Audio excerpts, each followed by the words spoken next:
безкрайност. И прекъсване, или безкрайни граници.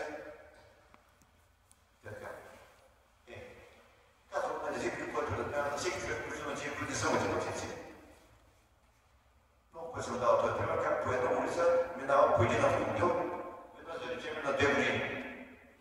Това е вероятността два автомобила се носят. В Сараево точно такъв път от автомобила, където едно шофьор, една кола може да се побере, и на някой място ме носят фарчи, където се разминават, ако се срещат случайно 2 години.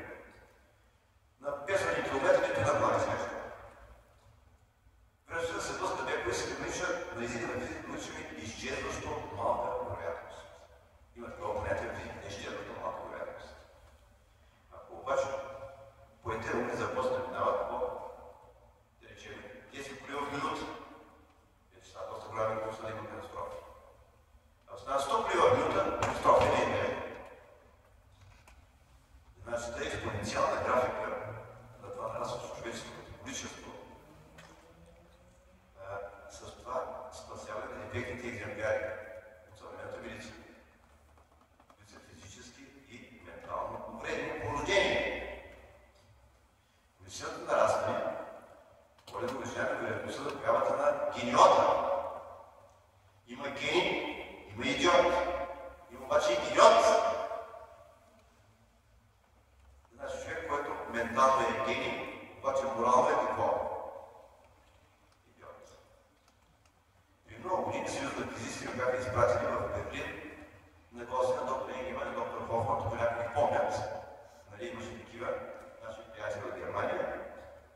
Много бяха на опит. По-скоро трябва да се говорят на театър. Драмата физици от Фридрих Дюренмат. Фридрих Дюренмат е един от най-знаменитите мислители, философи и драматурзи в света. Драмата физици действието се развива в няколко лудници. Да се има някой човек, там 5-6, всеки от тях седи на стул, всеки от тях твърди, че Айнщайн. Един от тях е истинският Айнщайн.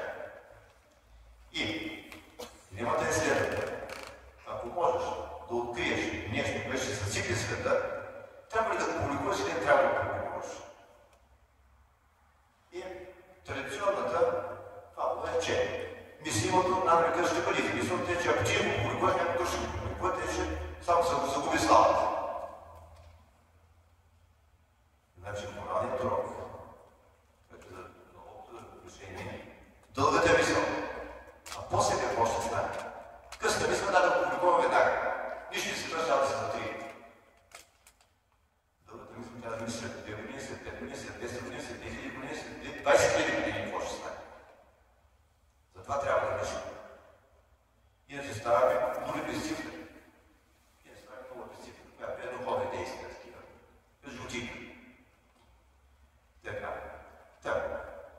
Значи, освен менталната интелигентност има още и емоционална интелигентност. Човека е някакво животно с менталност, което има емоции. И много години имаше един разказ от един руски писател-фантаст на някакво младо момче изобретател, който се дал много съвършен робот. Роботът разсъждава. Роботът разсъждава. Не може този да ме е създал. Аз съм толкова съвършен, толкова красив, всяко отношение съвършен, а да и той 60 на 100 мозък от ето някой ручка.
помощ, да тръгне машина. При която машина започва да прави некоординирани движения, да душава инструменти, които струват за повече от една година заплата на този човек. Аз ми сега защо високоинтелигентните фирми правят освен тези интелигентност за свои служители, правят тези за емоционална интелигентност, не за ментална интелигентност, правят тези за емоционална интелигентност. Този човек няма да провери цялата команда, заради това, че някой взе с нея, че не може да се владее нея. Сами си представете да вземе един пилот на самолет, на космически кораб. Какви нерви трябва да има в случая на военна ситуация. Запази пълно кръвие, извърши точно това, което трябва да се извърши, не да изпадне в истерика. Аз самия съм имал щастието, ранните ми детски години, например, с едно семейство. Значи ние сме 4, двама брата и 2 сестри. Аз съм най-големия, мен съм изпратил в Габро, при прадеда прабаба. Това е едно семейство, което никога, по никакъв повод не се е повишавало тон. Или усмихнати хора, или благи хора, никога по никакъв повод.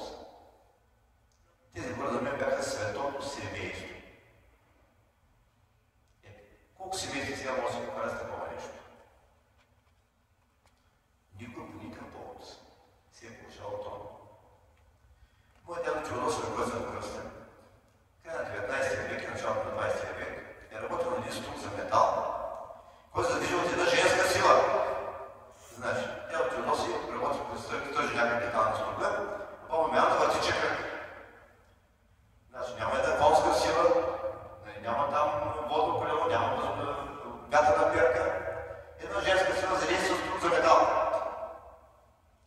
И също тази жена има 6 деца, на които трябва да им гледат, да им готвят, да им шият и така нататък и да гледат в тези семейства. Да върти къща. Накрая на работния ден, съпругата себе си беше пристъпили деталите, които трябва и се свършили всичко в къщи. И зад пред къщи седят на скамейката пред къщи и пеят. Пеят стари градски песни.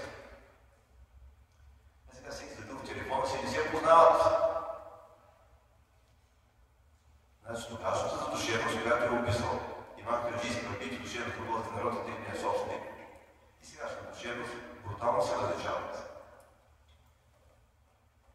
Да не може да се напомня живота на сегашните хора на тогавашните хора. Имаше една конференция Здраве и здраве в Ботевград, на която един много интелигентен психолог беше правил някакво обследване, което установил учение. Съвременният западен човек, европеец, американец, търпението му трябва точно 15 минути. Средно 15 минути. Значи горещо, който 15 минути трябва да пише климатика и да вземе нещо разпределително от хладилника. Така. Каквото му се прави, гладен, 15 минути трябва да хапе нещо. 15 минути търпение на съвременния западен човек. Докато китайците имат една формула за 10 000 години. Например, Китай било 10 000 години. Например, китайски твърдят, че Тайван всеки 10 милиона км към Китай да такъв ще се съединят. Има търпение да почакат да дойде това време, когато ще се съединят. Те са готови да чакат 10 000 години, да дойде тяхното време. Ето става дума за емоционална интелигентност. Като бях малко дете, баща ми критикуваше, смятам за недостатък това, че съм имал китайско търпение и не като корни въжета. Един учител в наше време задължително трябва да китайско търпение и като корни въжета, който иска да доведе. Когато това за първи път ме измисли гимназия в Казанова, за 2 години 4 колеги минаха през психиатрия. Ме бяхме след кандидат номер 1, днес не съм много по-още. Така. Учителството е да имаш китайско търпение и не като корни въжета. Това е част от емоционалната интелигентност. И да умее да отлагаш удоволствието. Каза се, че нашите ученици има някакво приложение на телефони, с което до 15 минути може да намери партньорът да как любовно действие. До 15 минути. Намира се някакво среща, с което може да върши доброто любовно действие. Това е повод да дойде рано, когато нямаш лошо, когато беше да какво си творение, кажа.